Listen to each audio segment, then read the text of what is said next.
নমস্কাৰ দৰ্শকসকল আজি এগৰাকী যুৱ প্ৰতিভাধৰৰ সৈতে আমাৰ এক বিশেষ অনুষ্ঠান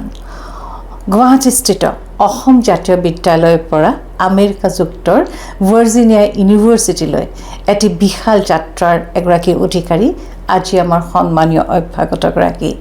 এই বিশাল যাত্ৰাটোত এই দীঘলীয়া যাত্ৰাটোত তেখেতে এগৰাকী গৱেষক হিচাপে তেখেতৰ যি মেধা শক্তি সেই মেধা শক্তি বিশ্বৰ আগত প্ৰতিপন্ন কৰিবলৈ সক্ষম হৈছে সমান্তৰালকৈ তেখেত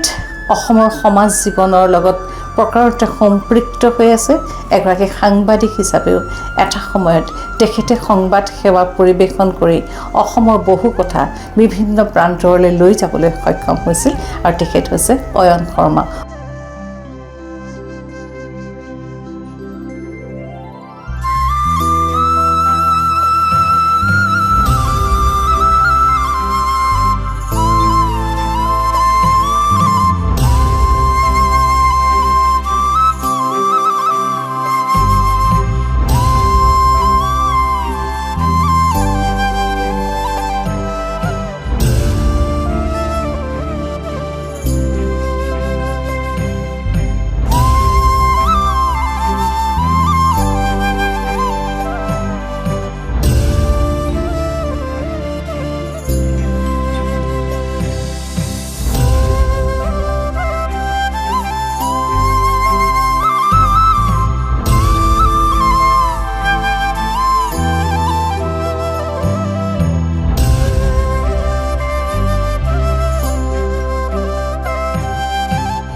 অয়ন স্বাগতম জনাইছো নমস্কাৰ অয়ন খুব ভাল লাগিল আজি আপুনি আমাৰ অনুষ্ঠানলৈ আহিলে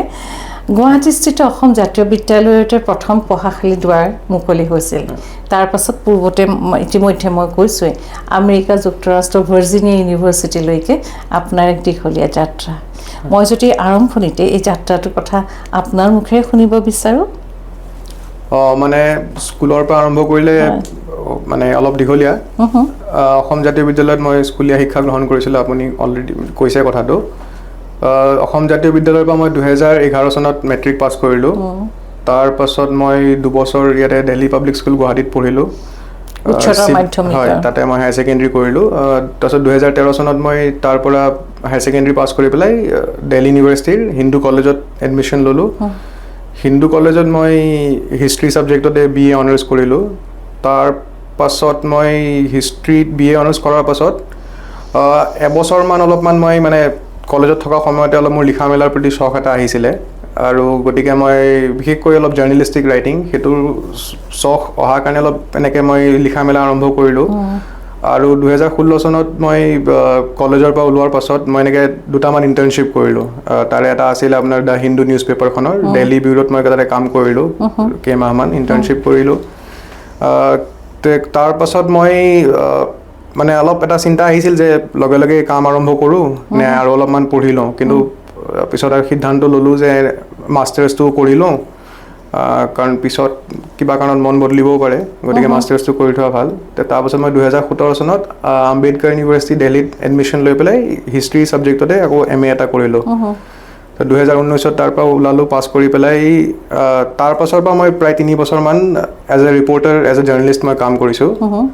দিল্লীতো কাম কৰিছোঁ অসমত থাকিও কাম কৰিছোঁ এই সময়ছোৱাত মেইনলি মই নিউজ লণ্ড্ৰি বুলি এটা মানে পপুলাৰ ডিজিটেল মিডিয়া আউটলেট এটা আছে তেওঁলোকৰ কাৰণে কাম কৰিছিলোঁ তেওঁলোকৰ কাৰণে কাম কৰোঁতে মই দিল্লীত থাকোঁতেও ৰিপৰ্টিং কৰিছোঁ, তেওঁলোকৰ হৈ মই অসমতো ৰিপৰ্টিং কৰিছোঁ আৰু ফ্ৰীলান্স এছাইনমেণ্টো কৰিছোঁ সেইখিনি সময়ত। তাতে আপোনাৰ মানে বাহিৰৰ ইণ্টাৰনেশ্যনেল নিউজ অৰ্গেনাইজেশ্যনো আছে। ফৰ এক্সাম্পল আপোনাৰ France 24 বুলি এটা ফ্ৰান্সৰ নেশ্যনেল ব্ৰডকাষ্টাৰ হয়, তেওঁলোকৰ কাৰণে মই ৰিপৰ্টিং কৰিছোঁ। তাৰপাছত ফ্ৰান্সৰ আৰু দুখনমান নিউজ পেপাৰৰ কাৰণে কৰিছোঁ। ৱাশ্বিংটন পোষ্ট নিউজ পেপাৰখন আমেৰিকাৰ, তেওঁলোকৰ কাৰণে মই ৰিপৰ্টিং কৰিছোঁ ইয়াতে এছাইনমেণ্ট। প্ৰায় 3 বছৰমান সময় মই তেনেকৈ ৰিপৰ্টাৰ হিচাপে কাম কৰিছোঁ, ফুল টাইম ফ্ৰীলান্স দুটা কেপাচিটিৰে। সাংবাদিকতাৰ জীৱন 3 বছৰ একেৰাহে, প্ৰায় 3 বছৰ। কাৰণ সেইখিনি সময়তে মই 2 এটা ৰিচাৰ্চ প্ৰজেক্টতো কাম কৰিছিলোঁ, কিন্তু মানে ক'ব পাৰে আপুনি প্ৰায় 2.5-3 বছৰ সময় এটা হয়। আৰু তাৰপাছত 2022 চনত মই আগষ্ট মাহত ইউনিভাৰ্চিটি অফ ভাৰ্জিনিয়াত, যিটো আপুনি উল্লেখ কৰিছে, PhD কাৰণে মই তেতিয়া গ'লোঁ। তাৰ পৰা এতিয়ালৈকে ধৰক প্ৰায় 4 বছৰ সময় আৰু এইখিনি সময়ত মই PhD কৰি আছোঁ হিষ্ট্ৰী ছাবজেক্টত। History subject.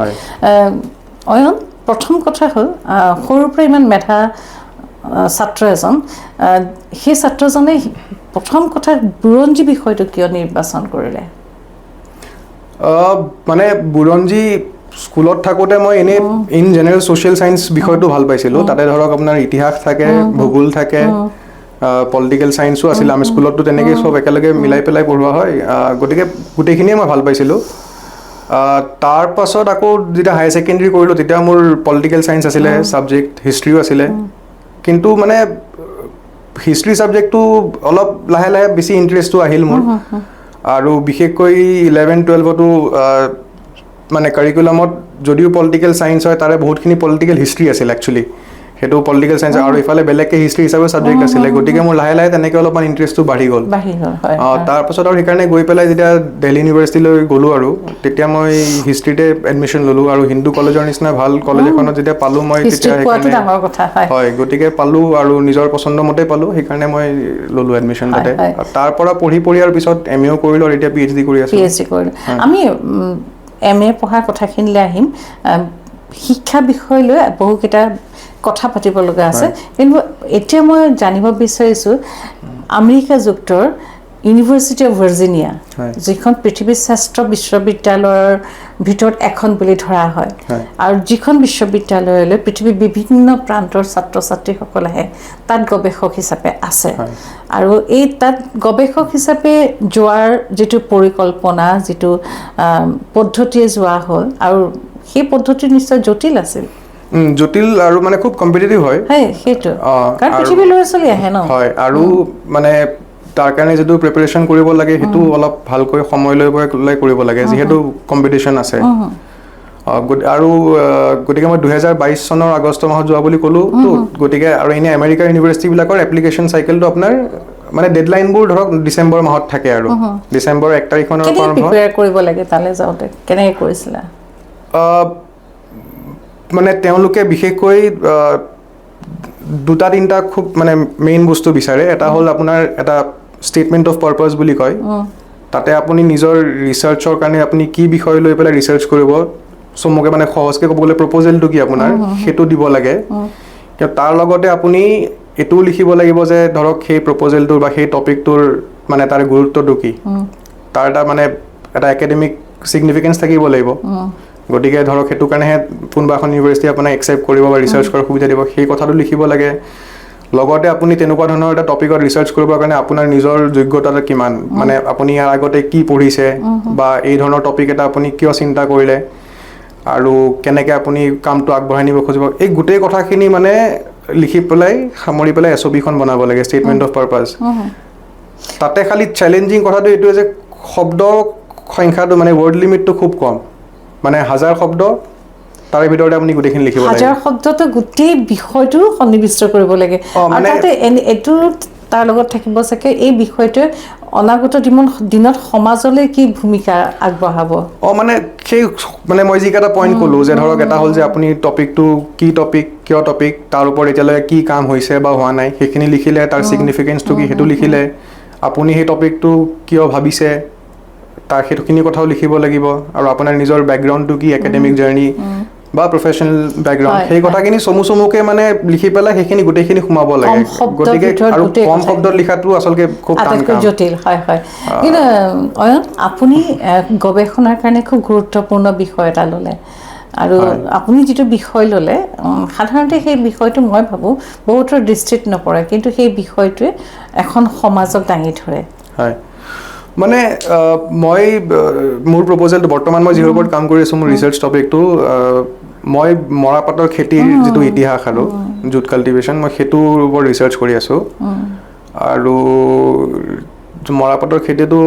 চমুকৈ যদি কওঁ আৰু গোটেই ইতিহাসটো মানে এনেকুৱা হয় 1850s মানৰ পৰা 1850ৰ দশক মানৰ পৰা মৰাপাটৰ এটা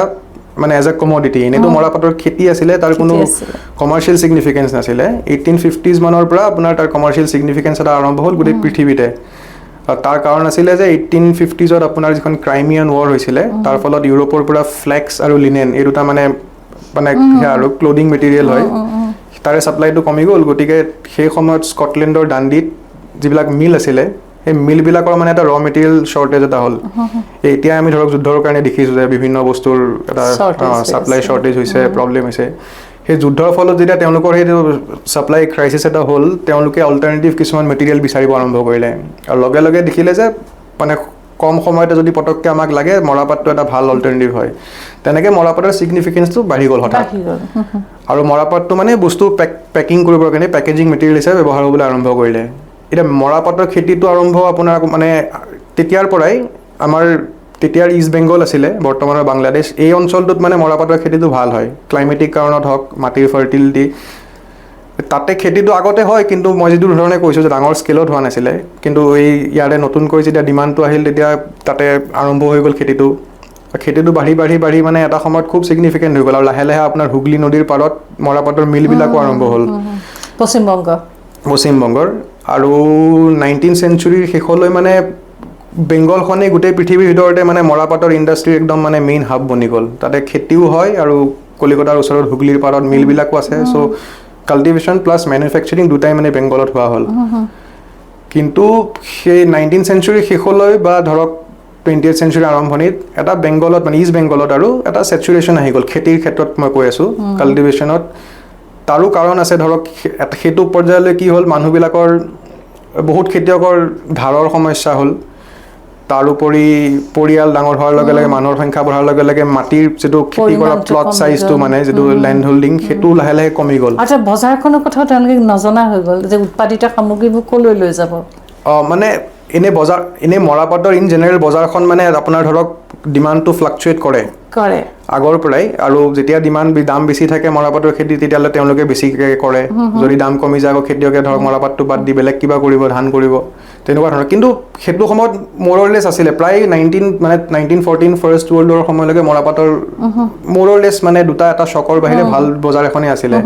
কিন্তু সমস্যাবিলাক মই যিটো ক'লোঁ যে এটা ধাৰৰ সমস্যা হ'ল আৰু বেংগলখন জমিনদাৰীৰ আণ্ডাৰত আছিলে জমিনদাৰী ব্যৱস্থাৰ আছিল কাৰণে সেইটো এটা হ'ল লেণ্ড হোল্ডিং চাইজটো কমি গ'ল মানুহ বঢ়াৰ লগে লগে আৰু তাৰোপৰি বিভিন্ন ধৰণৰ ধৰক আপোনাৰ বেমাৰ আজাৰৰ এইবিলাক ক্লাইমেটিক প্ৰব্লেম আছে ধৰক বানপানী হয় চাইক্ল'ন হয় তো মানে সেই কাল্টিভেশ্যনৰ এটা প্ৰব্লেম এটা হ'ল তেতিয়া মানে সেইটো সময়তে যিবিলাক ইউৰোপিয়ান আৰু গোটেই মৰাপাটৰ ইণ্ডাষ্ট্ৰিটো মানে মেইনলি ইউৰোপিয়ান মানুহৰ কণ্ট্ৰলতে আছিলে মিলবিলাক তেওঁলোকে মানে নতুন মৰাপাটৰ খেতিৰ কাৰণে জাগা বিচাৰিবলৈ আৰম্ভ কৰিলে আৰু ভাৰত চৰকাৰেও এইটো ক্ষেত্ৰত মানে খুব এক্টিভলি জড়িত কাৰণ এটা ৰেভিনিউৰ খুব ডাঙৰ চ'ৰ্চ আছিলে মৰাপাটটো চৰকাৰৰ কাৰণে তো তেওঁলোকেও মানে অল্টাৰনেটিভ ছাইট বিচাৰি আৰম্ভ কৰিলে তো বিভিন্ন এক্সপেৰিমেণ্ট বেলেগ ঠাইত চলোৱা হ'ল তাৰ ফল পিছত মানে দেখিলে যে অসমত খেতিটো ভাল হ'ব কাৰণ অসম ইষ্ট বেংগল লগালগি ঠাই একেই ক্লাইমেট একে ধৰণৰ মাটি নদী আছে আমাৰ আৰু মৰাপাটৰ খেতিটো মানে নদীৰ পাৰৰ মাটিত নদীৰ ওচৰত বেছি ভালকৈ হয় আৰু তেনেকৈ বিভিন্ন কাৰণ যেতিয়া একলগ হৈ পেলাই মানে আল্টিমেটলি অসমখন মানে বাছনিত উঠিল আৰু এতিয়া তাৰপিছত অসমত খেতি কৰাৰ কথাটো আৰম্ভ হ'ল অসম চৰকাৰেও ইণ্টাৰেষ্ট দেখুৱালে যে স্বাধীন হোৱাৰ পাছত নাই এইটো আপোনাৰ 19th চেঞ্চুৰী শেষৰ ফালে ধৰক 1905-1910 সেনেকুৱা সময়তে তেতিয়া মানে মই ৰিচাৰ্চৰ আৰ্কাইভত মই পাই তেনেকুৱা মানে সেই সময়ৰ কৰেছপণ্ডেঞ্চ পাইছোঁ ব্ৰিটিছৰ মানে ভাৰতৰ যে ধৰক বিজনেছমেনে চৰকাৰক চিঠি লিখিছে আকৌ চেণ্ট্ৰেল গভৰ্ণমেণ্টে অসম গভৰ্ণমেণ্টলৈ চিঠি লিখিছে যে মৰাপাটৰ খেতিৰ কাৰণে অসমখন পাৰা যাব নেকি আমি দেখিছোঁ ভাল খেতি হ'ব এই ধৰণৰ কৰেছপণ্ডেঞ্চবোৰ চলি আছে অসম চৰকাৰেও ইণ্টাৰেষ্ট দেখুৱালে তাৰ পাছত যে আল্টিমেটলি যেতিয়া চব ফেক্টৰ্ছ মিলি গ'ল যে অসমত খেতি হ'ব, তাৰ পাছত খালি আমাৰ ইয়াতে মানে লোকেলি খেতিটো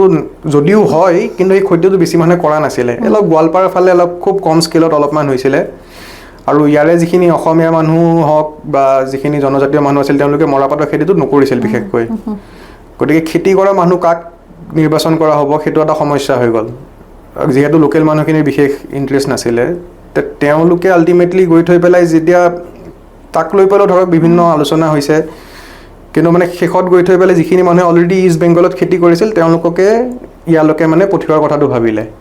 তো সেই খেতিয়কখিনিয়ে মানে ধৰক 20th century আৰম্ভণিৰ পৰা লাহে লাহে অসমলৈ মানে আহিবলৈ আৰম্ভ কৰিলে। তো তাৰপিছত অসমতো লাহে লাহে মৰাপাটৰ খেতিটো বাঢ়ি গ'ল, গৈ পেলাই 1940s 50s মানলৈকে আৰু ভাল খেতিয়ে হ'ল আৰু অসমৰ। অসম এটা মানে বেংগলৰ পিছতে অসম এটা ডাঙৰ মৰাপাট খেতিৰ অঞ্চল হৈ গ'ল। তো মই এই ইতিহাসটোকে মানে ধৰক ইয়াৰে এটা ইকনমিক ছাইড আছে, ইয়াৰ এটা ছ'চিঅ' কালচাৰেল ছাইড এটা আছে, কাৰণ বেলেগ ঠাইৰ পৰা মানুহ আহিছে, ইয়াতে মানুহ আছে, খেতি কৰাৰ ধৰণ পদ্ধতি বেলেগ, তাৰে এনভাইৰমেণ্টেল ছাইড এটাও আছে। কাৰণ আমাৰ সাধাৰণতে নদীৰ পাৰৰ মাটিত আগতে মানুহবিলাকে পাৰ্মানেণ্ট খেতি একো নকৰে, ধৰক মানে ঠাণ্ডা দিনত কথা থাকে সেইটো কাৰণেই নকৰে ধৰক, আৰু মানে অকল ঠাণ্ডা দিনত তাতে গৈ পেলাই যিটো পাম খেতি কৰা বুলি কয়, পাম খেতি কৰে, অলপ সৰিয়হ ৰুব কিবা তেনেকুৱা ধৰণৰ। কিন্তু এই মানুহখিনি আহি পেলাই তাতে খেতি কৰা মানে কি লগতে ঘৰো বনালে, তাতে থাকিবলৈ আৰম্ভ কৰিলে। তো সেই ধৰণৰ কিছুমান চেঞ্জ আহিল। আৰু এই গোটেই আপোনাৰ যিটো গৱেষণা আমি গম পাই ছ'চিঅ' ইকনমিক ছাইডটোৰ লগে লগে আপোনাৰ পলিটিকেল ছাইডটো আহি গ'ল, ৰাজনৈতিক এটা পলিটিকেল ছাইডটো 1930s মানৰ পৰা বিশেষকৈ মানে সেই কথাবিলাকো মানে অলপমান গুৰুত্বপূৰ্ণ হৈ গ'ল। কাৰণ তেতিয়ালৈকে ধৰক মানুহ যিবিলাক আহিলে ইষ্ট বেংগলৰ পৰা তেওঁলোকৰো মানে জনসংখ্যাটো এটা ভাল ছিগনিফিকেণ্ট প্ৰপৰ্শ্যন এটা মানে অসমত হ'ল। মানুহ আহিলে তেওঁলোকৰ ধৰক এটা পলিটিকেল ডিমাণ্ডছো বাঢ়ি যায়। আৰু সেই কথাবিলাক আৰু 1930sত প্ৰায় ধৰক 1935ত গভৰ্ণমেণ্ট অফ ইণ্ডিয়া এক্টখন যেতিয়া হ'ল, পাছ হ'ল, তেতিয়াৰ পৰাই ভাৰতৰ ৰাজ্যবিলাকত মানে প্ৰভিন্সিয়েল অট'নমিটো দিয়া হ'ল, যে ৰাজ্যিক চৰকাৰখন অট'নমাছ হ'ব। সেই ধৰণৰ কথাবোৰ অহাৰ লগে লগে আকৌ পলিটিকেল ছিগনিফিকেঞ্চটোও বাঢ়ি গ'ল। তাৰ পৰা আকৌ সেই মানে স্বাধীনতাৰ সময়লৈকে সেইটো এটা আকৌ পলিটিকেল ইতিহাস এটাও আছে। গতিকে মই গোটেইখিনি নহয় মানে মই economic, political, environmental, social, cultural যিখিনি মানে পাৰিম আৰু সেইখিনি মই কাভাৰ কৰি পেলাই এটা সামগ্ৰিক ষ্টৰি ক'ব বিচাৰিছোঁ। আৰু অয়ন, কথাটো হ'ল আপুনি পুনৰবাৰ মই সেই বিশ্ববিদ্যালয়খনৰ নাম লৈছোঁ, ইউনিভাৰ্চিটি অফ ভাৰ্জিনিয়াত আপোনাৰ যিটো গৱেষণা মৰাপাট খেতিৰ ইতিহাস, মই ভাবোঁ এই গৱেষণাৰ জৰিয়তে আপুনি সমগ্ৰ বিশ্বৰ আগত ভাৰতবৰ্ষ তথা অসমৰ এখন ইতিহাস আপুনি দাঙি ধৰিবলৈ সক্ষম হৈছে। কাৰণ দেশ স্বাধীন হোৱা বহু বছৰ পূৰ্বে এটা খেতিৰ দ্বাৰা এখিনি মানুহে কেনেকৈ জীৱন নিৰ্বাহ কৰিছিল, তেওঁলোক কেনেকৈ স্বাৱলম্বী হ'বলৈ চেষ্টা কৰিছিল, বা স্বাৱলম্বী হোৱাৰ সমান্তৰালকৈ সেই সময়ত সেই সমাজখন কেনেকুৱা আছিল, সমাজ জীৱন, সংস্কৃতি, অলপ হ'লেও সংস্কৃতি আহিব, অলপ হ'লেও ৰাজনৈতিক বতাহ আহিবই। প্ৰকাৰণতে আপুনি এজন অসমীয়া যুৱক হিচাপে আপুনি বিশ্বৰ আগত আমাৰ সমাজখনক দাঙি ধৰিছে। এতিয়া কথা হ'ল অয়ন, আমি গম পালোঁ আপুনি ইমান গুৰুত্বপূৰ্ণ বিষয় এটাক লৈ আপুনি গৱেষণা কৰি আছে। এই যে আপুনি গৱেষণা পত্ৰখন আপুনি তেওঁলোকৰ আগত দিলে, বিষয়টো দিলে, আৰু আপুনি এই বিষয়টোৰ ওপৰত গৱেষণা কৰিব পাৰিব বুলি আপুনি নিৰ্বাচিত হ'ল, এই প্ৰক্ৰিয়াটো যথেষ্ট জটিল। হয়, তাৰমানে মই যিটো ক'লোঁ ষ্টেটমেণ্ট অফ পাৰপাছ, তাতেতো এতিয়া মই আপোনাক কথাখিনি অলপ বহলাই কৈছোঁ, ইমানখিনিতো তাতে কোৱাৰ আপুনি খালি এটা মানে চমু আভাস দিব লাগিব যে এইটো এনেকুৱা হৈছিলে, ইয়াৰ এটা মানে যদি মই আৰু ফাৰ্ডাৰ এক্সপ্ল'ৰ কৰোঁ তেতিয়া এনেকুৱা ধৰণৰ কথা জনাৰ চান্স এটা আছে। তাতে সেই SOP-খনত সেইবোৰ লিখিব লাগে। তাৰোপৰি আমি যিহেতু এডমিশ্যন প্ৰচেছটোৰ কথা পাতি আছিলোঁ, গতিকে মই সেইকাৰণে আৰু দুটামান কথা ক'ব বিচাৰিছোঁ। তাৰ লগতে আপুনি SOP-খনৰ লগত এটা ৰাইটিং চেম্পল পঠিয়াব লাগে। সেইটো মানে তেওঁলোকে খুব গুৰুত্ব দি পেলাই চায়। তাৰ কাৰণ এইটো কাৰণেই চাই যে কোনোবা এজন এপ্লিকেণ্টে মানে PhD কৰিব, এইটো ধৰক এটা চিৰিয়াছ দীঘলীয়া কমিটমেণ্ট এটা। গতিকে তাৰ লগতে ৰিচাৰ্চ অকল কৰিলেই নহ'ব, ভালকৈ লিখিব পাৰিবও লাগিব ৰিচাৰ্চৰ কথাবোৰ। গতিকে সেইকাৰণে ৰাইটিং চেম্পলটো বিচাৰে। আৰু ৰাইটিং চেম্পলটো ইউনিভাৰ্চিটি লৈ ধৰক ৰিকুৱাৰমেণ্ট বেলেগ থাকে, কিন্তু ধৰক 20-25 পেজ মানৰ সেইটো ৰেঞ্জত মানে মিনিমাম এটা মানে সেইটো ৰেঞ্জতে ৰাইটিং চেম্পল এটা বিচাৰে। গতিকে মই সেই SOP-খন পঠিয়াইছোঁ, ৰাইটিং চেম্পল এটা পঠিয়াইছিলোঁ। তাৰোপৰি আপুনি এপ্লিকেশ্যনত আপোনাৰ বিষয়ে মানে দুখন লেটাৰ অফ ৰেফাৰেঞ্চ কোনোবা আপুনি যদি আপোনাৰ বিষয়ে কোনোবা প্ৰফেচাৰে আপোনাক মানে আপোনাৰ ৰিচাৰ্চৰ বিষয়ে জানে বা আপোনাক পঢ়ুৱাইছে তেনেকৈ আপুনি 3খনমান লেটাৰ অফ ৰেফাৰেঞ্চ দিব লাগে বা আপুনি কাৰোবাৰ লগত ৰিচাৰ্চ প্ৰজেক্টত কাম কৰিছে মানে মূল কথাটো এইটোৱে যে মই এই ল'ৰাজন বা ছোৱালীজনীৰ লগত মই কাম কৰিছোঁ বা পঢ়ুৱাইছোঁ আৰু মই ভাবোঁ যে মানে এনেকুৱা এটা প্ৰজেক্টৰ ওপৰত ৰিচাৰ্চ কৰিবৰ কাৰণে এফিচিয়েণ্ট হয় এটা মানে এক ধৰণৰ চাৰ্টিফিকেট আৰু কাৰণ যিখন আপুনি ইউনিভাৰ্চিটিত এপ্লাই কৰিব তেওঁলোকে আপোনাক নাজানে গতিকে তেওঁলোকে তেনেকুৱা ধৰণৰ লেটাৰ বিচাৰে মেইন ধৰক এইকেইটাই ডকুমেণ্ট লাগে তাৰোপৰি আৰু এটা সেই লেংগুৱেজ টেষ্ট লাগে ইংলিছৰ প্ৰফিচিয়েঞ্চিৰ কাৰণে 2 ধৰণৰ টেষ্ট আছে এটা টফেল বুলি কয় এটা IELTS বুলি কয় তেনেকৈ তাৰমানে কেইটামান ডকুমেণ্ট দি এটা আপুনি এপ্লিকেশ্যন পেকেট এটা পঠিয়াব লাগে আৰু তাৰ পাছত যদি আপুনি শ্বৰ্ট লিষ্টেড হয় তাৰ পাছত আকৌ ডিপাৰ্টমেণ্টৰ পৰা কোনোবাই আপোনাৰ লগত এবাৰ ধৰক অ'ভাৰ জুম এনেকৈ কথা পাতিব ইণ্টাৰভিউ এটা লয় তো এইকেইটা ষ্টেপ হোৱাৰ পাছত আৰু তেওঁলোকে মানে ধৰক ফেব্ৰুৱাৰী মাৰ্চ এপ্ৰিল সেই সময়ছোৱাত আৰু বেলেগ বেলেগ ইউনিভাৰ্চিটি বেলেগ বেলেগ সময়ত জনায় আৰু যে এডমিশ্যন পালা বা নাপালা সেই খবৰটো দিয়ে তো তেনেকৈ মই সেই এপ্লিকেশ্যন মানে মোৰ 2021 ডিচেম্বৰত মই পঠিয়াইছিলোঁ তাৰপাছত 2022 আগষ্টত মই গ'লোঁ ভাৰ্জিনিয়ালৈ প্ৰথম 2 বছৰটো আপুনি গৱেষক হিচাপে নাছিলে মানে তাতে চিষ্টেমটো এনেকুৱা যে প্ৰথম 2 বছৰ আপুনি আগতে কোনোবাই BA কৰিছে MA কৰিছে BSc MSc কৰিছে সেইটো কথা নাই তাতে গৈ পেলাই প্ৰথম 2 বছৰ আপুনি কোৰ্ছ ৱৰ্ক কৰিব লাগে যিটো আমাৰ ইয়াতে মানে ভাৰতৰ ইউনিভাৰ্চিটিটো আছে আগতে ধৰক সেইটো 2 বছৰ কৰাৰ পিছত MPhil বুলি ডিগ্ৰী পাইছে আজিকালি চাগে MPhilটো বন্ধ কৰি দিছে নতুনকৈ এডমিশ্যন নহয় এতিয়া আমাৰ তাতে গৈ পেলাই 2 বছৰীয়া কোৰ্ছ ৱৰ্কটো মেণ্ডেটৰী হয় আৰু সেইটো কৰাৰ পাছত আপুনি মোৰ ক্ষেত্ৰত সেইটো মাষ্টাৰ্ছ ডিগ্ৰী MA হ'ব তো মই MA ইন হিষ্ট্ৰী এটা পাইছোঁ তাৰ পৰা কোৰ্ছ ৱৰ্কটো তাতে মানে আপুনি মানে ডাবল MA হ'ল আৰু এতিয়া ডাবল MA হ'লোঁ ডাবল MA হোৱাৰ পাছত আপুনি PhD কাৰণে আপুনি ট্ৰাই কৰিলে মানে নিয়মটো এনেকুৱা হয় যে আপুনি 2 বছৰ প্ৰথম কোৰ্ছ ৱৰ্ক কৰিবই লাগিব চবেই কৰাৰ পাছত শেষৰ ছেমেষ্টাৰটোত আমি এখন ডিজাৰ্টেশ্যন লিখিব লাগে লিখি পেলাই মানে সেইখন লিখি পেলাই ভালকৈ ছাবমিট কৰিব লাগে আৰু ছাবমিট কৰিব লাগিব তাৰপিছত আকৌ আপোনাৰ এখন নিজৰ কমিটি থাকিব তাৰে 3গৰাকীমান আপোনাৰ প্ৰফেচাৰ থাকিব সেইটো আপুনি নিজৰ এডভাইজাৰৰ লগত কথা পাতি নিজে সেইটো চুজ কৰিব পাৰে যে আপোনাৰ ৰিচাৰ্চৰ লগত কাৰ ৰিচাৰ্চ ইণ্টাৰেষ্ট মিলে সেইধৰণে আগতীয়াকৈ যোগাযোগ কৰি পেলাই কমিটি এখন বনোৱা হয় তো কমিটি আপোনাৰ ডিজাৰ্টেশ্যনখন পঢ়িব তাৰপিছত আপোনাৰ আকৌ এটা মানে ভাইবা এটা হয় তো সেইটো হোৱাৰ পাছত যেতিয়া তেওঁলোকে আল্টিমেটলি এপ্ৰুভ কৰে তাৰপিছত আপুনি ডিজাৰ্টেশ্যনখন ছাবমিট কৰিব লাগে তেতিয়া আপোনাক MA ডিগ্ৰীটো দিয়া হয় MA ডিগ্ৰীটো দিয়াৰ পিছতো কিন্তু লগে লগে আপুনি মানে ৰিচাৰ্চ আৰম্ভ কৰিব নোৱাৰে আৰু এটা ষ্টেপ থাকে সেইটো হ'ল এটা এক ধৰণৰ কোৱালিফাইং এক্সাম আৰু আমেৰিকাৰ এইটো কম্প্ৰিহেনচিভ এক্সামছ বুলি কয় সেই পৰীক্ষাটো দিয়াৰ পাছতহে আপুনি মানে ৰিচাৰ্চৰ কাৰণে ইউনিভাৰ্চিটি আপোনাক মানে এলাউ কৰে এপ্ৰুভ কৰে তেতিয়া মানে ডক্টৰেল কেণ্ডিডেট বুলি ষ্টেটাছটো পায় আৰু এই পৰীক্ষাটো অলপ ইণ্টেনচিভ আৰু খুব ৰিগৰাছ হয় তাৰমানে এতিয়া মই মোৰ ক্ষেত্ৰত কৈ আছোঁ হিষ্ট্ৰীৰ ক্ষেত্ৰত বা আমাৰ ইউনিভাৰ্চিটিৰ আমাৰ ডিপাৰ্টমেণ্টত যে মই 3টা নিজৰ মানে স্পেচিয়েলাইজেশ্যন ফিল্ড মই 3টা নিজে ডিচাইড কৰিব লাগে যিটো মোৰ ৰিচাৰ্চ প্ৰজেক্টৰ কাৰণে কামত আহিব সেইমতে মই প্ৰফেচাৰ সেই ছাবজেক্টৰ সেই ফিল্ডৰ প্ৰফেচাৰগৰাকীৰ লগত কথা পাতি পেলাই এখন ৰিডিং লিষ্ট বনাব লাগে ৰিডিং লিষ্টখনত আপোনাৰ মানে 70-80খন কিতাপ আৰু জাৰ্নেল আৰ্টিকল তেনেকৈ মানে থাকে সেইটো এটা ফিল্ডৰ কাৰণে তেনেকৈ মিলাই ধৰক প্ৰায় 250মান কিতাপ আৰু আৰ্টিকলৰ লিষ্ট সেনেকৈ 3টা ছাবজেক্টৰ কাৰণে 70-80মানকৈ সেইখন আপুনি আগতে প্ৰফেচাৰৰ লগত কথা পাতি পেলাই ঠিক কৰি পেলাই সেইখন পঢ়ি পেলাই পৰীক্ষাটো দিব লাগে পৰীক্ষাটো অলপ দীঘলীয়া হয় 8-10 ঘণ্টামানৰ হয় কণ্টিনিউৱাছ মানে ধৰক 2টা বা 3টা কুৱেশ্যনে থাকে দীঘল আৰু এছে টাইপ কুৱেশ্যন এটা কুৱেশ্যনৰ এনচাৰে ধৰক আপুনি 5000মান শব্দ লিখিব লাগে 4000 5000 তেনেকুৱা আৰু ৰাতিপুৱা ইমেইল কৰি পঠিয়াই দিয়ে কুৱেশ্যনটো আপুনি সন্ধিয়া আকৌ ইমেইল কৰি আনচাৰবিলাক পঠিয়াই দিব লাগে তো সেই 3টা পৰীক্ষা ৰিটেন এক্সাম হয় তাৰপাছত আকৌ 3গৰাকী এক্সামিনাৰে আপোনাক আকৌ একেলগে ভাইবা লয় তো সেই পৰীক্ষাটো আপুনি পাছ কৰাৰ পাছত ফাইনেলি মানে আপোনাক তেতিয়া ইউনিভাৰ্চিটি ডিপাৰ্টমেণ্টৰ ফালৰ পৰা মানে ৰিচাৰ্চৰ কাৰণে আপোনাক এপ্ৰুভ কৰে আনুষ্ঠানিকভাৱে ঘোষণা কৰে এটা বছৰত বহু কেইজন ছাত্ৰ ছাত্ৰী আহে গৱেষণাৰ বাবে আৰু যিসকল ছাত্ৰ ছাত্ৰী আছে প্ৰত্যেকগৰাকী একোগৰাকী বিশেষ হ'ব কিমান ছাত্ৰ ছাত্ৰীৰ মাজত কিমানজনক নিৰ্বাচন কৰা হয় মানে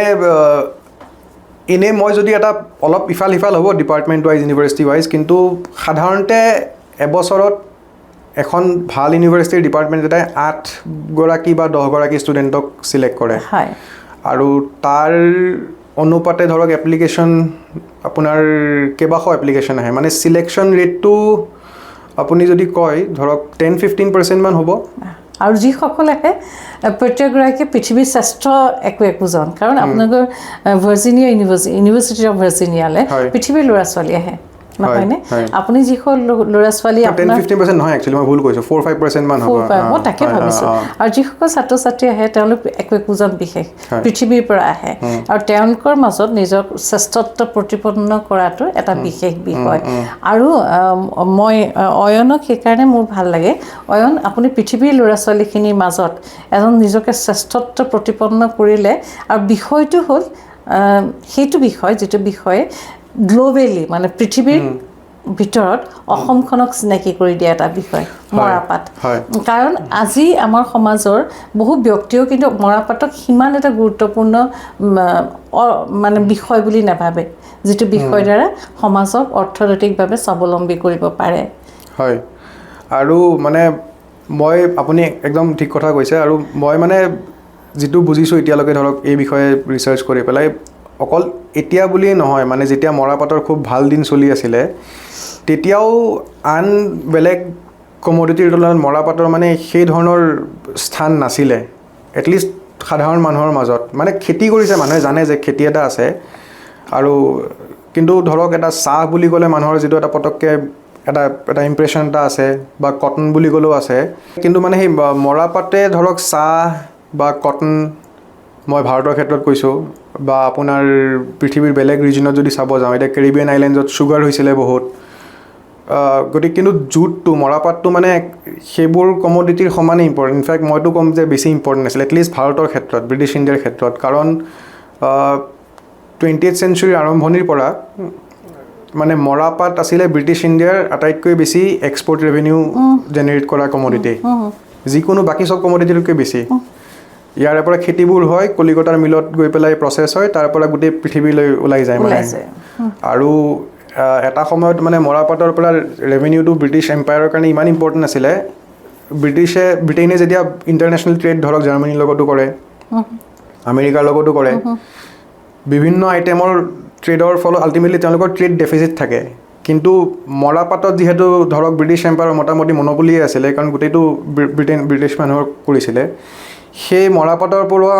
অহা পইচাৰে তেওঁলোকে আকৌ বেলেগ ইফালে ট্ৰেড ডেফিচিটটো মাৰিছিলে গতিকে ভাৰতৰ লগতে মানে ব্ৰিটিছ এম্পায়াৰৰ ক্ষেত্ৰতো মৰাপাটৰ এটা ডাঙৰ ৰোল এটা আছে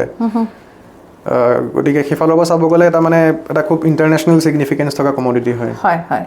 আৰু এতিয়া গৱেষণাৰ আৰু কিমান দিন বাকী আছে এক নম্বৰ কথা লগতে আৰু এটা কথা মই জানিব বিচাৰিছোঁ ইতিহাস আপুনি ইতিহাসৰ ওপৰত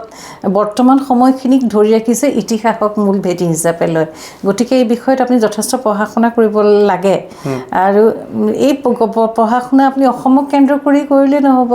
পশ্চিমবংগ কেন্দ্ৰ কৰি কৰিব লাগিব তাৰ লগে লগে সেই সময়ত ব্ৰিটিছসকলৰ যিটো কৰ্ম পদ্ধতি সেইখিনিও আপুনি চিন্তা কৰিব লাগিব আপুনি অধ্যয়নৰ সমলবিলাক কেনেকৈ যোগাৰ কৰিছে মানে এনেই আমাৰ ৰিচাৰ্চ একাডেমিক ৰিচাৰ্চ কৰোঁতে মই হিষ্ট্ৰী হওক এন্থ্ৰপলজি হওক বা বেলেগ হওক মানে প্ৰথম নিয়মটো হয় যে আপুনি ছেকেণ্ডেৰী চ'ৰ্চ পঢ়ি পেলাই আপুনি গম পায় যে কাৰণ যিকোনো বিষয়ৰ ওপৰতে এনেকুৱা নহয় যে একো ধৰণৰে কাম কিবা এটা কাম অলপ হ'লেও হয় যে আপুনি তেনেকুৱা এটা ধৰক পঢ়িলে কিবা তেনেকুৱা কিতাপ এখন পঢ়িলে আৰ্টিকেল এটা পঢ়িলে তেতিয়া আপোনাৰ মনত কিছুমান প্ৰশ্ন চিন্তা হয় চিন্তাৰ উদয় হয় তেতিয়া আপুনি ভাবে যে আচ্ছা এই বস্তুটো মই আৰু ফাৰ্ডাৰ এক্সপ্ল'ৰ কৰিব পাৰোঁ কিন্তু প্ৰথম আপোনাৰ গৈ পেলাই পঢ়াৰ সমলটো হ'ল সেই ছেকেণ্ডেৰী চ'ৰ্চ এটা ছেকেণ্ডেৰী চ'ৰ্চবিলাক পঢ়াৰ লগে লগে আপুনি এটা ভাবা যায় যে এনেকুৱা এটা ডিৰেকশ্যনত এইটো নিব পাৰি নেকি ৰিচাৰ্চটো তাৰ পাছত আপুনি তাৰ পিছৰ ষ্টেপটো হ'ল যে আপোনাৰ নিজৰ ফালৰ পৰা আপুনি কিছুমান প্ৰাইমেৰী চ'ৰ্চ বিচাৰিব বিশেষকৈ মই যিহেতু হিষ্ট্ৰীৰ হয় হিষ্ট্ৰীৰ যিকোনো ৰিচাৰ্চ স্কলাৰে মানে আপোনাৰ তেওঁলোকৰ কামটোৱে হৈছে আৰ্কাইভছৰ লগত কাৰণ আৰ্কাইভছত য'ত পুৰণি চৰকাৰী ফাইল থাকে ৰিপৰ্ট থাকে বা কোনোবা ধৰক এসময়ৰ পুৰণি কোনোবা চৰকাৰী অফিচাৰ আছিল তেওঁ নিজৰ কিবা পাৰ্চনেল এখন ডায়েৰী মেইনটেইন কৰিছিলে, সেইখনো আৰ্কাইভত পাব পাৰে। কোনোবা বিজনেছমেন আছিল, তেওঁৰ ডায়েৰী এখন পাব পাৰে। তে আৰ্কাইভছত এই ধৰণৰ প্ৰাইমেৰী চ'ৰ্চবোৰ থাকে আৰু হিষ্টৰিয়ানৰ কামটোৱে হৈছে সেইবোৰ খুচৰি উলিয়াই পেলাই সেইবোৰ পঢ়ি বিভিন্ন প্ৰাইমেৰী চ'ৰ্চৰ লগত আপুনি এটা লিংক এটা ইষ্টাব্লিছ কৰিব চেষ্টা কৰিব। তাৰ লগত আপুনি চাব যে মই ছেকেণ্ডেৰী চ'ৰ্চত যে এনেকুৱা কথা পঢ়িছিলোঁ তাৰ লগত ইয়াৰ কিমান মিল আছে বা অমিল আছে। তো তেনেকৈ ধৰণে মানে দুয়োটা বস্তু মিলাই পেলাই ৰিচাৰ্চটো আগুৱাই নিয়া হয়। আৰু কেতিয়াবা কিছুমান ক্ষেত্ৰত পৰিস্থিতি সাপেক্ষে আপোনাৰ প্ৰাইমেৰী বা ছেকেণ্ডেৰী চ'ৰ্চত আপুনি বস্তু পোৱাৰ পাছতো আপোনাৰ এনেকুৱা অনুভৱ হয় যে ষ্টিল কিছুমান গেপ আছে, মানে মই কিছুমান কথা এতিয়াও মই উত্তৰ পোৱা নাই। তেনেকুৱা ক্ষেত্ৰত আপুনি মানে ফিল্ড ৱৰ্ক কৰিব পাৰে। সেইটো চবেই নকৰে বা চবৰে প্ৰয়োজন নহয়, কিন্তু মোৰ ক্ষেত্ৰত মই কৰিবলগীয়া হৈছে অলপমান। বিশেষকৈ মই অসমত ধৰক এনে নগাঁও জিলাত মই মৰাপাটৰ খেতিয়ক ট্ৰেডাৰৰ লগতো মই কথা পাতিছোঁ। কেতিয়াবা কিছুমান পৰিস্থিতিত মানে ফিল্ড ৱৰ্কো কৰিব লগা হয়, যিটো যাতে আপুনি আৰ্কাইভত পোৱা বা ছেকেণ্ডেৰী চ'ৰ্চত পোৱা কথাখিনি ইফালৰ পৰা আপুনি ছাপ্লিমেণ্ট কৰিব পাৰে। পশ্চিমবংগলৈ যোৱা হৈছে চাগে? পশ্চিমবংগত মই গৈছোঁ, তাৰে যিটো ষ্টেট আৰ্কাইভছ আছে কলিকতাত। এতিয়া তাত মৰাপাটৰ খেতি কেনেকুৱা? মৰাপাটৰ খেতি হয়, তাতে পশ্চিমবংগতো হয়, আপোনাৰ বাংলাদেশতো হয়, আমাৰ অসমতো হয়। আপুনি বিশেষকৈ নগাঁও জিলাত হয়, ঢিঙৰ ফালে, তাৰপাছত বৰপেটাতো হয়, দৰং জিলাতো হয়। কিন্তু এনেই মৰাপাটৰ খেতি ইন জেনেৰেল মানে 1950s 1960s মানৰ পৰা আৰু লাহে লাহে মানে কমি আহিলে। তাৰো কাৰণ আছে, কাৰণে মৰাপাটটো মই আগতে উল্লেখ কৰিলোঁ নে মই নাজানো, কিন্তু মেইন তাৰ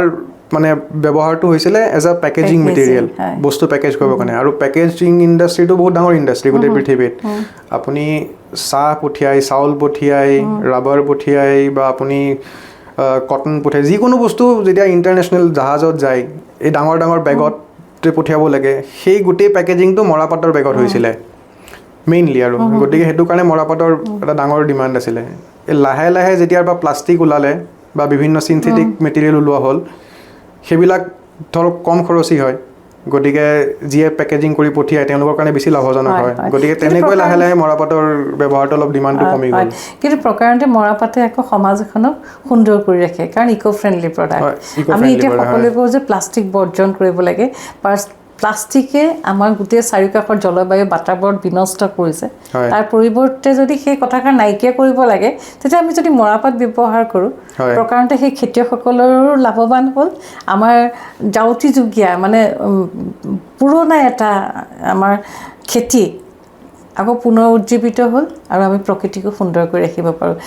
মই এটা বেলেগ কথালৈ আহোঁ। আপুনি জাতীয় বিদ্যালয়ৰ ছাত্ৰ, আমি গৌৰৱেৰে কওঁ, আপুনি নিশ্চয় নিজকে গৌৰৱ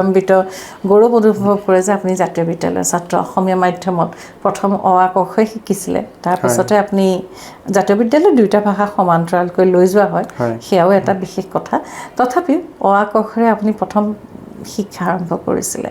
তাৰপাছত আপুনি হিন্দু মহাবিদ্যালয়ত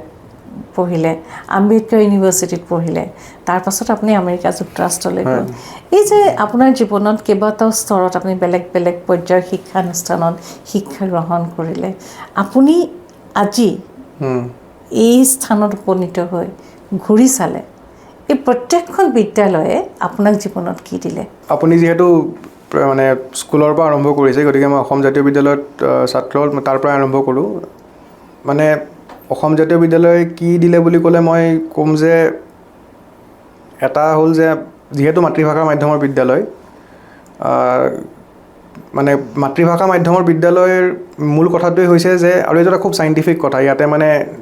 ভাষা সংস্কৃতিৰ আৱেগ ডেফিনেটলি জড়িত হৈ আছে, কিন্তু তাতকৈও বেছি ইম্পৰ্টেণ্ট চাইণ্টিফিক কথা যে, আৰু এইটো গোটেই পৃথিৱীত ধৰক বিভিন্ন ৰিচাৰ্চতো এইটো প্ৰতিষ্ঠিত হৈছে যে মাতৃভাষাৰ মাধ্যমত অধ্যয়ন কৰিলে এটলিষ্ট আপোনাৰ ফাউণ্ডেশ্যনেল ফেজটোত যিকোনো এটা মানে যিকোনো ল'ৰা বা ছোৱালীৰ কথাবোৰ বুজি পোৱাত, আয়ত্ব কৰাত বেছি সহায় হয়। কাৰণ আমি যিকোনো কথা মাতৃভাষাতেই চিন্তা কৰোঁ বা মাতৃভাষাতেই ভাবোঁ, আৰু ঘৰত যিটো ভাষাত কথা পাতোঁ, ওচৰ চুবুৰীয়াৰ লগত যিটো ভাষাত কথা পাতোঁ, সেই ভাষাটোতে যদি আপুনি শিক্ষা গ্ৰহণ কৰে, তেনেহ'লে মানে ডেফিনেটলি আপোনাৰ কথাবোৰ বুজি পোৱাত সহায় হয়। গতিকে সেইটো এটা মই ভাবোঁ যে তাৰ ফলত মোৰ শিক্ষাৰ ফালৰ পৰা ফাউণ্ডেশ্যনটো ভাল হ'ল। মোৰ লগতে আমাৰ স্কুলত ধৰক যিমানে পঢ়িছে বা মাতৃভাষা অন্য মাধ্যমৰ বিদ্যালয়ত যিসকলে পঢ়ে, এটা ফাউণ্ডেশ্যনটো ভাল গঠন হয়। ছেকেণ্ডলি মানে সেইটো আপুনি মাতৃভাষাত অধ্যয়ন কৰাৰ লগে লগে বাই ডিফল্ট আপোনাৰ নিজৰ ভাষাৰ প্ৰতি নিজৰ সংস্কৃতিৰ প্ৰতি নিজৰ ইতিহাসৰ প্ৰতি এটা শ্ৰদ্ধাশীল হ'বলৈ মানে শিকা যায় নিজৰ সমাজখনক ভালকৈ অলপমান বুজি পাব পৰা যায় আৰু তাৰ ফলত কি হয় পিছলৈ গৈ পেলাই মই ভাবোঁ মানে পিছৰ পৰ্যায়ত স্কুলৰ পৰা ওলাই যোৱাৰ পিছত কলেজ ইউনিভাৰ্চিটি যোৱাৰ সেইটো পৰ্যায়লৈকে আৰু যিহেতু আপোনাৰ এটাতো একাডেমিক ফাউণ্ডেশ্যনটো ভাল হ'ল ছেকেণ্ডলি আপুনি নিজৰ ভাষা সংস্কৃতি সমাজখনক ভালদৰে বুজি পালে গতিকে পিছলৈ মানে গৈ থৈ কথাবোৰ অলপমান বহলভাৱে চিন্তা কৰিব পৰা হয় বহলভাৱে সমাজখন বুজিব পাৰি আৰু সেই কথাবোৰে পিছত গৈ মানে সহায় কৰে আপুনি ৰিচাৰ্চ কৰিব পাৰে আপুনি সাহিত্য কৰিব পাৰে সাহিত্য চৰ্চা কৰিব পাৰে কোনোবাই চিনেমা বনাব পাৰে কোনোবাই ৰাজনীতি কৰিব পাৰে কিন্তু সকলো ক্ষেত্ৰতে মই ভাবোঁ যিহেতু আপোনাৰ ফাউণ্ডেশ্যনটো বেছটো ভাল হয় তেতিয়া মানে এই কথাবোৰে আপোনাক পিছত কথাবোৰ ভালকৈ বহলভাৱে ভাবিবৰ কাৰণে বা সমাজখনক ভালকৈ দকৈ বুজি পাবৰ কাৰণে সেই কথাবোৰে সহায় কৰে আৰু সেই তাৰে সুফলটো মানে নিজৰ কামত প্ৰতিফলিত হয় হয় হয় তাৰপিছত আপুনি আমি ভাৰতৰ আপুনি হিন্দু কলেজৰ কথাটো সুধিছিলে হয় তাৰপাছত মই যেতিয়া হিন্দু কলেজ গ'লোঁ তাতে সেইটো মানে 3 বছৰ BA কৰা সেইটো এটা খুব মানে সুন্দৰ সময় আৰু তাতে গৈ পেলাই বিশেষকৈ মানে ঘৰৰ পৰা প্ৰথমবাৰ ওলাই গৈছোঁতো আৰু গৈ পেলাই দিল্লীত গৈ পেলাই এটা পূৰা কসমপলিটান পৰিৱেশ ভাৰতৰ বিভিন্ন ঠাইৰ পৰা ল'ৰা ছোৱালী আহিছে আৰু প্ৰথমবাৰৰ বাবে গৈ পেলাই ধৰক নিজে আছোঁ ইণ্ডিপেণ্ডেণ্টলি আছোঁ সেইটো এটা বেলেগ এক্সপিৰিয়েঞ্চ কলেজত গৈ পেলাই বিভিন্ন ধৰণৰ এক্সপ'জাৰ পোৱা যায় মানে আপুনি ক্লাছ কৰাৰ বাহিৰেও কলেজ এখনত বিভিন্ন ধৰণৰ এক্টিভিটিজ হয় তাতে আপোনাৰ কালচাৰেল প্ৰগ্ৰেম হয় ষ্টুডেণ্ট ইলেকশ্যন হয় মই সেইবিলাকতো ইনভলভ হৈছিলোঁ ষ্টুডেণ্ট ইলেকশ্যন কৰিছোঁ আমি কলেজত ফেষ্ট অৰ্গেনাইজ কৰিছোঁ মই 3rd ইয়াৰত থাকোঁতে ষ্টুডেণ্ট কাউন্সিলৰ মই মেম্বাৰো আছিলোঁ আমাৰ তাতে পাৰ্লিয়ামেণ্ট বুলি কয় হিন্দু কলেজ পাৰ্লিয়ামেণ্ট তাতে মই মিনিষ্টাৰো আছিলোঁ গতিকে এই ধৰণৰ এক্সপ'জাৰবিলাক হৈছিলে এই ধৰণৰ অভিজ্ঞতাবোৰ হৈছিলে আৰু তাৰ ফলত মানে আকৌ কথাটো সেইটোৱে যে আপুনি মানে মই ভাবোঁ যে মানুহৰ মেইন কথাটোৱে হৈছে আপোনাৰ নিজৰ সমাজখনক কিদৰে আপুনি ভালকৈ বুজি পায় তেতিয়াতো মাধ্যম আপোনাৰ কাৰণে কেতিয়া অন্তৰাল হোৱা নাছিলে নাই একেবাৰে হোৱা নাই মানে আৰু তাতেতো হিন্দী নহ'লে ইংলিছ এই দুটা ভাষাতে কথা পাতিব লাগে বা লিখিব লাগে আৰু আপুনি হিন্দু মহাবিদ্যালয়ত আপুনি স্নাতক মহলাত বুৰঞ্জী আপোনাৰ বিষয় আছে বুৰঞ্জী আছিলে হয় গোটেই সম্পূৰ্ণ ইংৰাজী মাধ্যম আৰু সেই সময়ত হিন্দু মহাবিদ্যালয়টোৰ সেই শ্ৰেষ্ঠ ছাত্ৰ ছাত্ৰীসকলৰ মাজতে এক প্ৰতিযোগিতা আছে কেতিয়াও আপোনাৰ ভাষা অন্তৰায় হোৱা নাছিল নাই ভাষাক লৈ পেলাই কেতিয়াও সমস্যা হোৱা নাই মানে অকল মই একাডেমিক ছাইডতে কোৱা নাই ধৰক তাৰে ল'ৰা ছোৱালীৰ লগত কথা বতৰা পাতোঁতেও একো অসুবিধা হোৱা নাই বা তেওঁলোকৰ লগত বিভিন্ন কাম কাজ কৰোঁতেও একো অসুবিধা হোৱা নাই আৰু মই যিদৰে ক'লোঁ যে ইনফেক্ট মানে হিন্দু কলেজত মই মানে এক্টিভ আছিলোঁ বিভিন্ন ক্ষেত্ৰত মই আমাৰ বিভিন্ন ছ'চাইটি থাকে আৰু বিশেষ আপোনাৰ কলেজ পাৰ্লিয়ামেণ্টৰ আপুনি মিনিষ্টাৰ আছিলে মানে ষ্টুডেণ্ট পলিটিক্সতো খুব ভালকৈ ইনভলভ আছিলোঁ তাৰপিছত আমি কলেজৰ যিখন ডাঙৰ ফেষ্ট হয় আৰু হিন্দু কলেজৰ ফেষ্টখন মানে দিল্লী ইউনিভাৰ্চিটিৰ one of the biggest fest মানে আমি 3rd ইয়াৰমান থাকোঁতে তেতিয়াই ধৰক 40-50 লাখ টকাৰ বাজেট আছিলে গতিকে সেইবিলাকৰ কাৰণে আপুনি বিভিন্ন কোম্পানীৰ ওচৰত গৈ স্পনচৰশ্বিপ আনিব লাগে আমি MP ঘৰত যাওঁ ছাপৰ্ট বিচাৰি বিভিন্ন ধৰণৰ মানে কাম কৰোঁ আৰু তাৰোপৰি কলেজত বিভিন্ন ছ'চাইটিজ থাকে ধৰক ফটোগ্ৰাফী ছ'চাইটি আছে ডিবেটিং ছ'চাইটি থাকে ড্ৰামেটিক ছ'চাইটি থাকে তো এনেকুৱা কিছুমান ছ'চাইটিতো মই মেম্বাৰ আছিলোঁ তাৰো কিছুমান এক্টিভিটিজ কৰিছিলোঁ এটা খুব মানে ৰাউণ্ডেড এক্সপিৰিয়েঞ্চ এটা পঢ়াৰ বাহিৰেও বাকী কথাবিলাক যে ক্লাছৰুমৰ বাহিৰতো যে এখন ডাঙৰ বহল পৃথিৱী থাকে সেই কথাটো মানে হিন্দু কলেজত গৈ পেলাই মানে অকল দেখাই নহয় খুব ভালকৈ মানে সেইটো অভিজ্ঞতাটো মানে হৈছিলে ইমানখিনি কৰাৰ পাছতো আপুনি আপোনাৰ পঢ়াখিনিক ইমান সুন্দৰকৈ আপুনি লৈ গ'ল সেইটো খুব গুৰুত্বপূৰ্ণ কথা তাৰপাছত যেতিয়া আপুনি আমেৰিকা যুক্তৰাষ্ট্ৰলৈ গ'ল মাজৰ সময়খিনি আপুনি সাংবাদিকতা কৰিলে সেই কথাখিনি আলোচনা কৰিম কিন্তু মই শিক্ষাৰ কথাখিনি পাতি লৈছোঁ আমেৰিকা যুক্তৰাষ্ট্ৰ যেতিয়া ইউনিভাৰ্চিটি অফ ভাৰ্জিনিয়ালৈ গ'ল ভাৰতবৰ্ষৰ যিটো শৈক্ষিক পৰিৱেশ তাৰপাছত আমেৰিকা যুক্তৰ সেই শৈক্ষিক পৰিৱেশটোৰ মাজত আপুনি কি সাদৃশ্য দেখা পালে আৰু কি নতুনত্ব দেখা পালে মানে মই আমেৰিকাত যোৱাৰ আগতে হিন্দু কলেজৰ পৰা ওলাই আকৌ মই আম্বেদকাৰ ইউনিভাৰ্চিটি দিল্লী তাৰ পৰা মাষ্টাৰ্ছ কৰিলোঁ গতিকে মোৰ প্ৰথম মাষ্টাৰ্ছৰ এক্সপিৰিয়েঞ্চটো তাতে হৈছিলে এতিয়া সেই সময়ত আম্বেদকাৰ ইউনিভাৰ্চিটিখনত কিন্তু মানে অইন মানে বহুত ইউনিভাৰ্চিটিতকৈ কিছুমান কথা তেওঁলোকৰ পৃথক আছিলে ফৰ এক্সাম্পল তেওঁলোকে মানে যিটো একাডেমিক ছিষ্টেম আছিলে তেতিয়া তেওঁলোকে এটা আমেৰিকান ইউনিভাৰ্চিটি ধৰণৰ মডেল এটাই ফ'ল' কৰিছিলে মানে ধৰক আমাৰ ছেমেষ্টাৰবিলাকত আমি যিবিলাক মানে কোৰ্চ লওঁ এটা ইণ্টাৰনেল ইভেলুৱেশ্যন ধৰক হয় মানে এনেই কনভেনশ্যনেলি কি হয় যে ইণ্টাৰনেল ইভেলুৱেশ্যন চব কোৰ্চৰে হয় চব মানে মোটামুটি সকলো কলেজ বা ইউনিভাৰ্চিটিৰে হয় কিন্তু তাৰে যিটো প্ৰপৰ্শ্যন থাকে ৱেইটেজটো কম হয় ধৰক 100ৰ ভিতৰত 20% 20 মাৰ্কছৰ ইণ্টাৰনেল এছেছমেণ্ট হয় বাকীখিনি আপুনি শেষত গৈ পেলাই দীঘলীয়া পৰীক্ষা লিখি দিব লাগে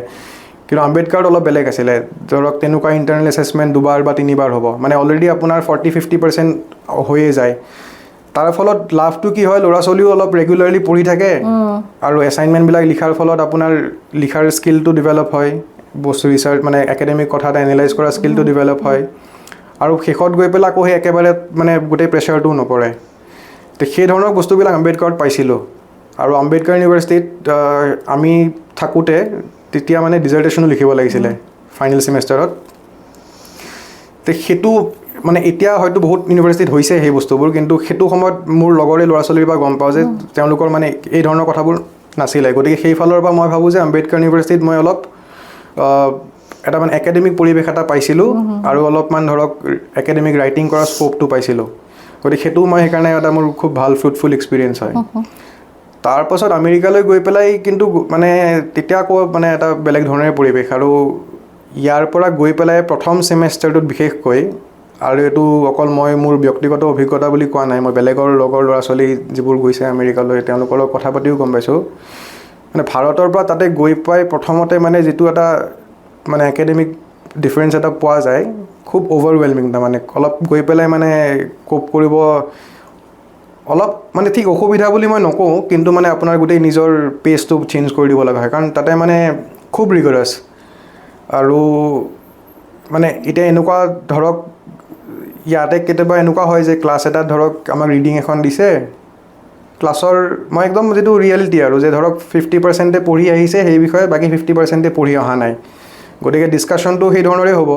যে যদি 20জন ষ্টুডেণ্ট আছে 8জন বা 10জনে প্ৰফেচাৰৰ লগত কথা পাতিছে বাকী 10জনে বিশেষ কথা পাতিব পৰা নাই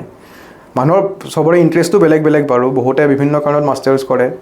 কিন্তু তাতে তেনেকুৱা নহয় গৈ পেলাই ধৰক ক্লাছটোত 10-12জন ষ্টুডেণ্ট আছে চবেই ভালকৈ পঢ়ি আহিব চবেই একদম প্ৰিপেয়াৰ কৰিব স্পেচিফিক নিজৰ ক'বলগীয়া পইণ্টছ ৰেডি ৰাখিব আৰু গতিকে তাতে মানে আপোনাৰ সেই স্ক'পটোৱেই নাই যে আপুনি কিবা ঢিলাই দিব পাৰিব কাৰণ মানে গোটেই অভাৰঅল পৰিৱেশটো তেনেকুৱা আৰু মানে ক্লাছবিলাকো ঠিক ক্লাছ ধৰণৰ নহয় প্ৰফেচাৰবিলাকে আহিব আমি বেছিভাগ ক্ষেত্ৰতে এনেকুৱাই হৈছে যে আমি এনেকুৱা ধৰক এখন ছেমিনাৰ টেবুলৰ নিচিনাকৈ বহি লওঁ প্ৰফেচাৰ তাতে বহিব টপিক এটা হওক বা কিতাপ এখনৰ বিষয়ে নিজৰ 2-4 লাইন ক'লে তাৰপিছত বাকী ষ্টুডেণ্টে কৈ থাকিব নিজৰ ভিউজবিলাক কৈ থাকিব যে কোনোবাই ভাবিব যে মই কিতাপখন পঢ়ি পেলাই মই এনেকুৱা ধৰণৰ কথাটোহে ভাবিছোঁ মোৰ মতে কিন্তু আৰ্গুমেণ্টটো এনেকুৱাহে হয় তাতে বহুত সময়ত এনেকুৱা হয় যে প্ৰফেচাৰে কিবা এটা কৈছে ষ্টুডেণ্টে তাৰ বেলেগ সেইটো বস্তু কণ্ট্ৰডিক্ট কৰি পেলাইও কয় তাৰ ফলত ডিছকাশ্যনটো মানে আগবাঢ়ি গৈ থাকে বা কোনোবা ষ্টুডেণ্টে যদি এটা আৰ্গুমেণ্ট দিছে তেতিয়াহ'লে লগৰজনে ক'ব যে নাই মই কিন্তু বস্তুটো এই ধৰণেহে ৰিড কৰিছোঁ তাৰ ফলত এটা খুব হেল্থি মানে এটা প্ৰডাক্টিভ ডিছকাশ্যন হয় গোটেই ক্লাছবিলাকো মানে ঠিক মানে আমি যিটো কনভেনশ্যনেল ক্লাছ বুলি ভাবোঁ যে টিচাৰ আহিব আহি পেলাই পঢ়ুৱাব সেই বস্তুটো তাতে আণ্ডাৰ গ্ৰেজুৱেট লেভেলত হয় কিন্তু মাষ্টাৰ্ছ লেভেলত বা PhD লেভেলত মানে it's more of a discussion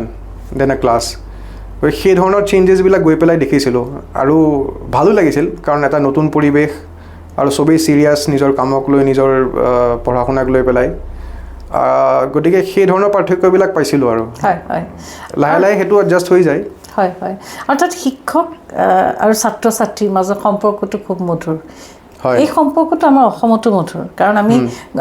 আমি সু তাহানিৰ দিনৰ পৰা আমি গুৰু শিষ্য পৰম্পৰাৰে আমি আগবাঢ়ি অহা কিন্তু এই পৰিৱেশ আৰু আমেৰিকা যুক্তৰাষ্ট্ৰৰ পৰিৱেশো কিছু বেলেগ মানে আপুনি যিধৰণে কৈছে যে মানে খুব ষ্টুডেণ্ট আৰু প্ৰফেচৰ ৰিলেশ্যনটো খুব ভাল মানে মধুৰ আৰু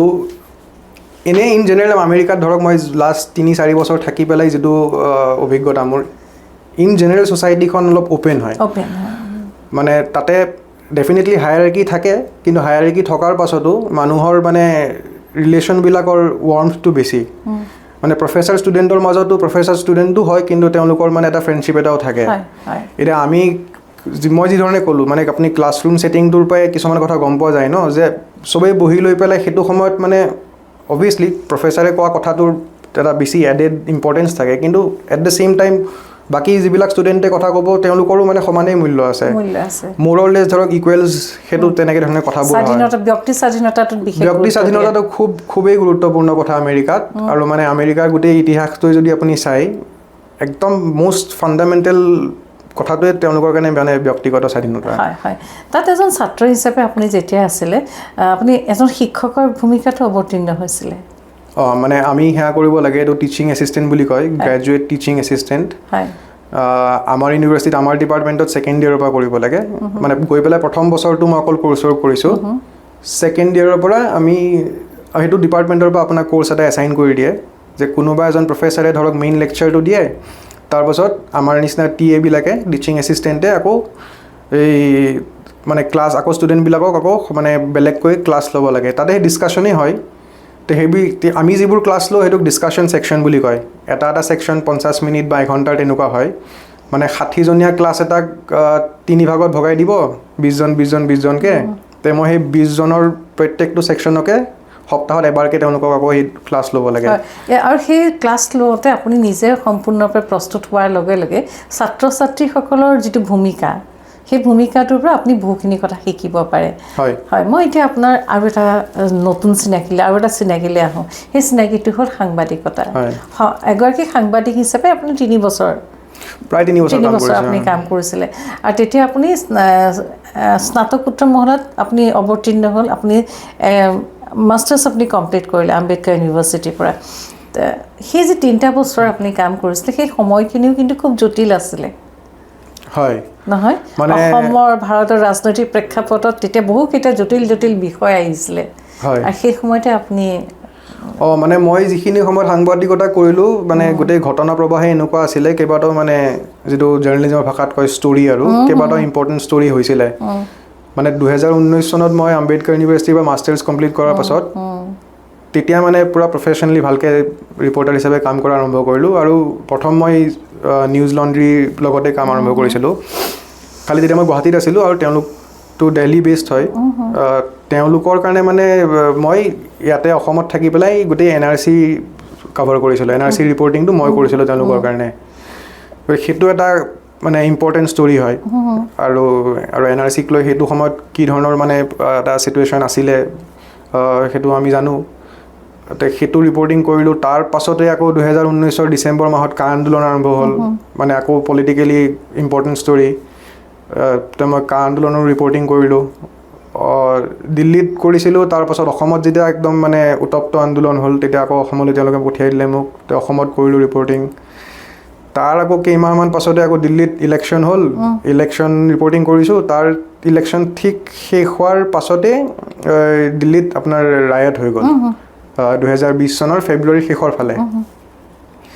তো দিল্লী ৰায়টছতো বহুত মানুহ মৰিছে আৰু ৰায়ট হ'লে কেনেকুৱা হয় আমি জানোৱেই তো সেইটো সময়ত দিল্লীৰ মানে ৰায়ট কৰিছোঁ কাৰফিউৰ মাজত ৰিপৰ্টিং কৰিছোঁ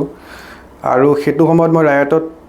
কৰা ৰিপৰ্টৰ কাৰণে মোক BBC ৱৰ্ল্ড নিউজ তেওঁলোকৰ যিটো মানে ইণ্টাৰনেশ্যনেল ৰেডিঅ' ফিড আছে তাৰ পৰা মোক দুবাৰ কণ্টেক্ট কৰিছিলে মই মানে ৱৰ্ল্ড নিউজ ৰেডিঅ' ফিডত দুবাৰ মানে মই তেওঁলোকক ফিচাৰ কৰিছোঁ তেওঁলোকে বিশেষকৈ সেই ৰায়টৰ বিষয়ে জানিব খুজিছিলে যিহেতু মোৰ ৰিপৰ্ট পঢ়ি পেলাই তেওঁলোকে যোগাযোগ কৰিছিলে তেনেকৈ মই দুবাৰ ইণ্টাৰভিউ দিলোঁ আৰু তাৰ আকৌ কেইদিনমান পাছতে আৰম্ভ হৈ গ'ল ক'ভিড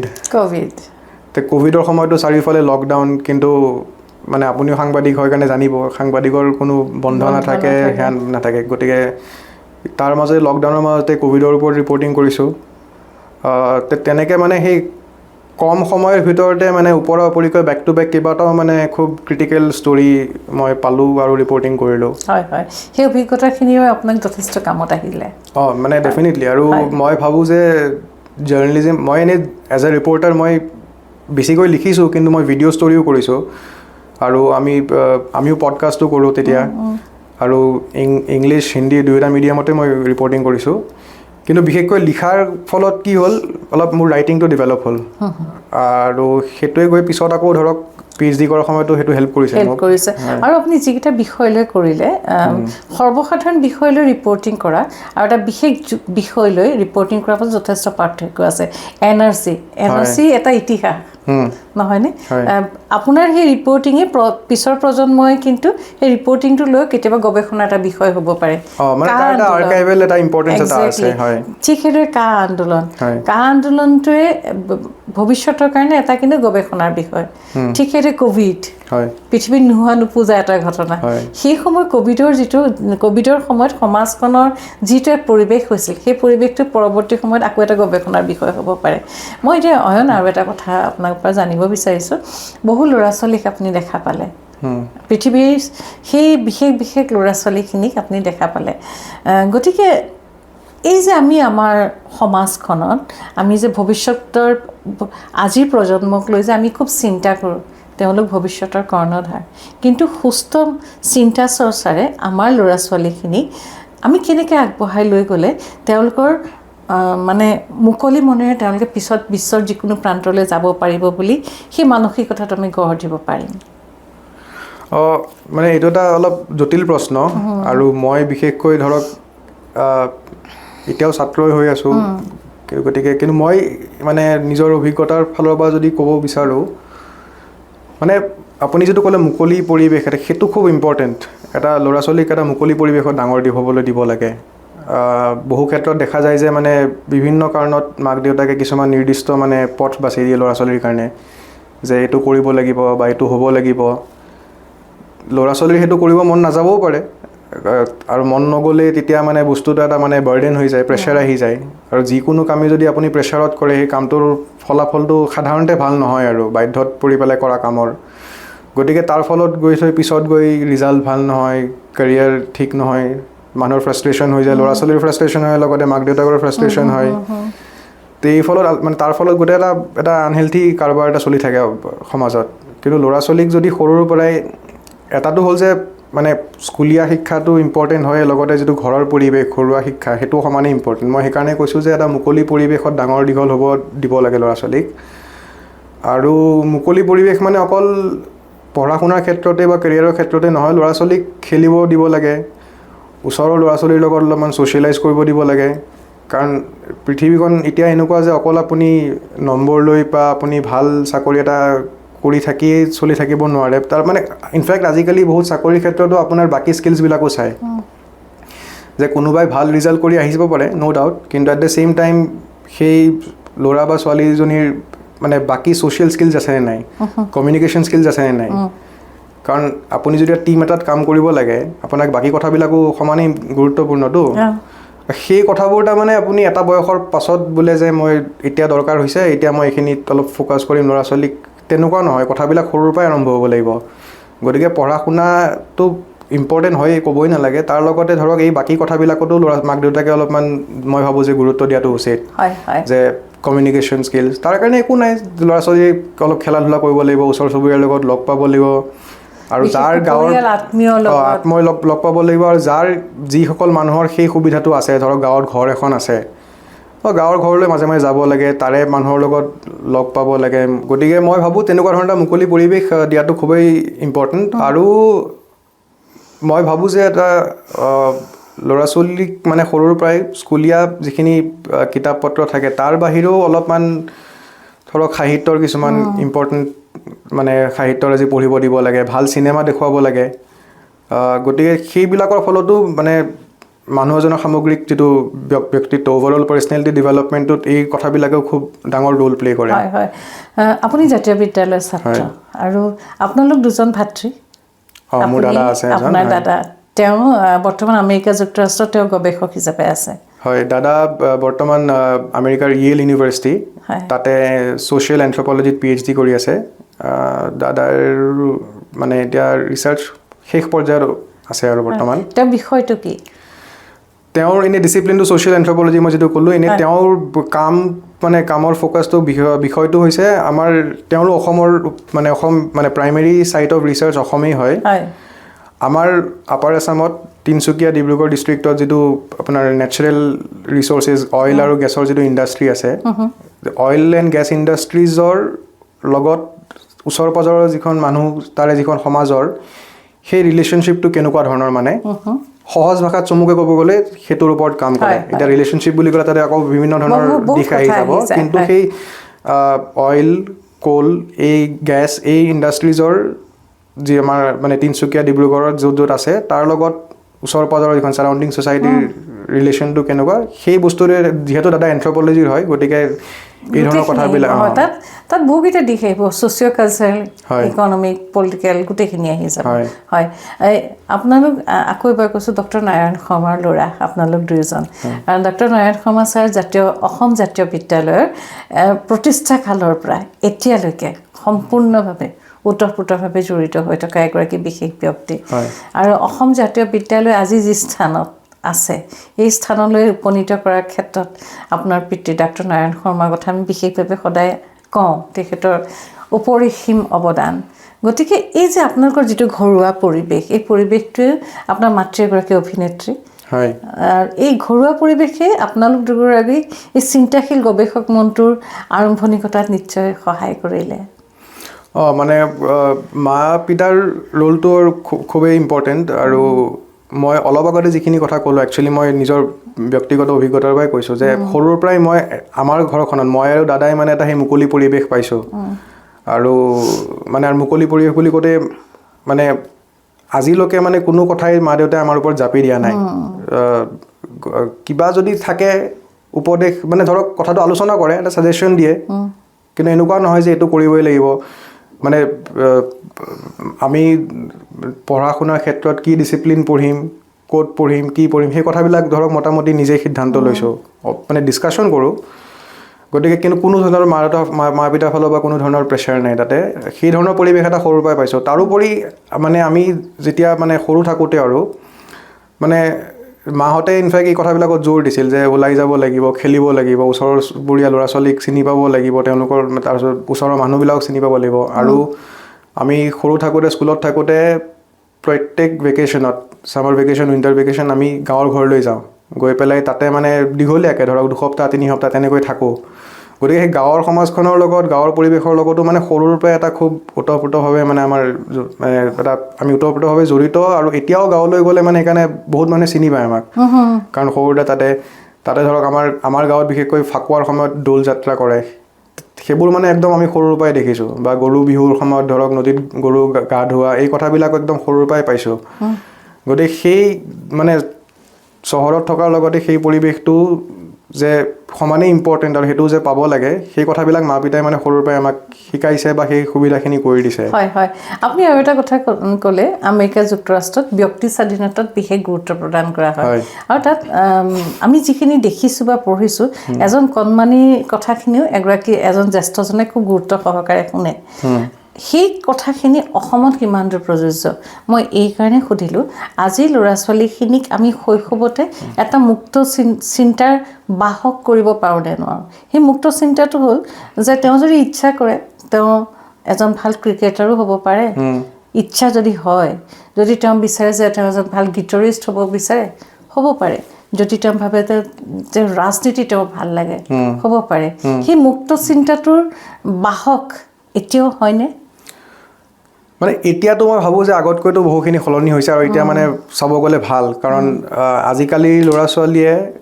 বিভিন্ন ধৰণৰ কেৰিয়াৰ মানে এক্সপ্ল'ৰ কৰে বা কৰি আছে কিন্তু তথাপিও ধৰক বহুত মানুহ এতিয়াও এটা মানে কনভেনশ্যনেল মানে চিন্তাধাৰাতে আবদ্ধ হৈ আছে যে এনেকুৱা দুটামান বিশেষ কেৰিয়াৰ যদি আপুনি চুজ নকৰে তেনেহ'লে বিশেষ লাভ নহ'ব গৈ থৈ সেই ধৰণৰ কথাবিলাক আছে কিন্তু এতিয়া মই ভাবোঁ যে ল'ৰা ছোৱালীবিলাকেও আৰু এতিয়া একদম ডিজিটেল এজ গোটেই ইণ্টাৰনেটৰ থ্ৰুৱেদি গোটেই পৃথিৱীৰ এক্সপ'জাৰটো পায় গতিকে সেই কথাবিলাক চেঞ্জ হৈছে বহুতে ধৰক আজি ভালকৈ মিউজিচিয়ান হৈ পেলাইও ইণ্টাৰনেটৰ পাৱাৰতে হওক ভাল কেৰিয়াৰ কৰিব পাৰে বা আপোনাৰ এতিয়া ধৰক কনচাৰ্টৰ সেৱাবিলাকো বাঢ়ি গৈছে বা কোনোবাই অভিনয় কৰি ভাল পায় এতিয়া আপোনাৰ আগতে মানে অভিনয় কৰিলে হয়তো আপুনি নাটক বা চিনেমা বা চিৰিয়েল কৰিব লাগিব কিন্তু এতিয়া OTT প্লেটফৰ্ম অহাৰ পৰা সেই স্ক'পবিলাকো বহুত বাঢ়ি গ'ল গতিকে মই ভাবোঁ যিকোনো কাম কৰিলে আপুনি ভালকৈ কৰিলে চব কামৰে এখন ভাল মানে স্কোপ আছে, ভালকৈ কৰিব পাৰি, সফল হ'ব পাৰি। গতিকে এনেকুৱা ভাবি থাকিব নালাগে যে অকল এনেকুৱা কেইটামান নিৰ্দিষ্ট পাঠ বাছি ল'লেহে মানে মানুহ সফল হ'ব পাৰে। হয় অয়ন, আপোনাৰ নিশ্চয় গৱেষণা পত্ৰ ছাবমিট কৰাৰ সময় চাপি আহিছে। মানে মোৰ অলপ সময় আছে, মই ইমিডিয়েটলি মানে দিব নালাগে, কাৰণ তাৰে এটা কথাটো হ'ল যে আমেৰিকাৰ PhD প্ৰগ্ৰেমবিলাক অলপ দীঘলীয়া হয়। হয় হয়, মই আপুনি PhD প্ৰগ্ৰেম বুলি দীঘলীয়া হোৱা বুলি কোৱাৰ লগতে আৰু এটা বিশেষ বিষয় মোৰ উনুকিয়াবলগীয়া আছিলে, এতিয়া উনুকিয়াওঁ সেই বিষয়টো। সেইটো হ'ল আপুনি এটা বিশেষ ফেলোশ্বিপ লাভ কৰিছে, আৰু এইটো হ'ল মেলান ACLS ডিজাৰ্টেশ্যন ফেলোশ্বিপ। হয়, অত্যন্ত গুৰুত্বপূৰ্ণ এইটো ফেলোশ্বিপ। আৰু এই ফেলোশ্বিপটোৰ কাৰণে নিৰ্বাচিত হ'বৰ বাবে আপুনি পৃথিৱীৰ শ্ৰেষ্ঠ ছাত্ৰ ছাত্ৰীসকলৰ লগত আপুনি টক্কৰ মাৰিব লগা হৈছিলে। এইটো মানে এটা প্ৰেষ্টিজিয়াছ ফেলোশ্বিপ হয়। মানে মই যোৱা বছৰ পালোঁ, আৰু বৰ্তমান মই সেই মেলন ACLS যিটো আপুনি ফেলোশ্বিপ ক'লে, সেই ফেলোশ্বিপতে মই বৰ্তমান ৰিচাৰ্চখিনি কৰি আছোঁ। এই ফেলোশ্বিপটো মানে আমেৰিকা যুক্তৰাষ্ট্ৰত আমেৰিকাৰ ছ'চিয়েল ছায়েন্স আৰু হিউমেনিটিজৰ PhD লেভেলৰ আটাইতকৈ ডাঙৰ ফেলোশ্বিপ হয়। এইটোত আপোনাৰ ৰিচাৰ্চাৰক $50,000 দিয়ে ৰিচাৰ্চ কৰিবৰ কাৰণে, আৰু তাৰোপৰি আপুনি এবছৰ পূৰা সম্পূৰ্ণ তেওঁলোকে ছাপোৰ্ট কৰে, মানে যিটো মই ক'লোঁ গ্ৰাণ্ট এমাউণ্ট $50,000। তাৰোপৰি আপুনি এজন এক্সটাৰ্নেল মেণ্টৰো আপুনি ল'ব পাৰে নিজৰ এডভাইজাৰৰ বাহিৰে। গতিকে মই তেনেকৈ বৰ্তমান বেলেগ এজন হিষ্টৰিয়ানৰ লগতো কাম কৰি আছোঁ।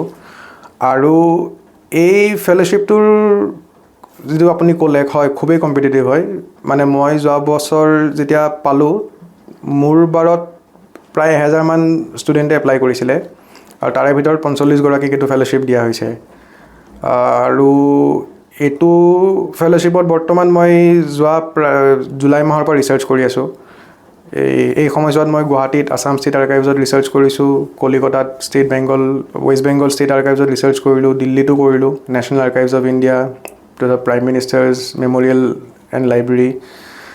আৰু মই আকৌ 1-1.5 মাহৰ ভিতৰত মই আকৌ ইউনাইটেড কিংডমলৈ গৈ আছোঁ। তাতে মই লণ্ডন আৰু স্কটলেণ্ডত মোৰ মানে কাম কৰাৰ প্লেন আছে। মোৰ বিষয়টোৰ মানে কাৰণে দৰকাৰী, গতিকে মই এই ৰিচাৰ্চটো, এই ফেলোশ্বিপটো পোৱাৰ কাৰণে এই সুবিধাখিনি মোৰ হৈছে এতিয়া। হয়, আৰু এই ফেলোশ্বিপ পোৱাৰ পাছত আপুনি যিখন গৱেষণা পত্ৰ আপুনি শেষত আপুনি ছাবমিট কৰিব, সেই গৱেষণা পত্ৰখন অত্যন্ত গুৰুত্বপূৰ্ণ হ'ব। মানে সেইটোৱে চেষ্টা কৰি আছোঁ। আৰু আপুনি যিটো ইয়াৰ আগতে সুধিছিলে প্ৰশ্ন যে ছাবমিট কৰিব লাগিব নেকি, এতিয়া যে এটা আমাৰ আমেৰিকাৰ PhD প্ৰগ্ৰেমবিলাক অলপ দীঘলীয়া হয় বাকী বিভিন্ন দেশৰ তুলনাত। আমাৰ এনেই ডিপাৰ্টমেণ্টতে 6 বছৰীয়া মানে ফাণ্ডিং থাকেই, আৰু আমেৰিকাৰ PhDটো বহুত মানুহে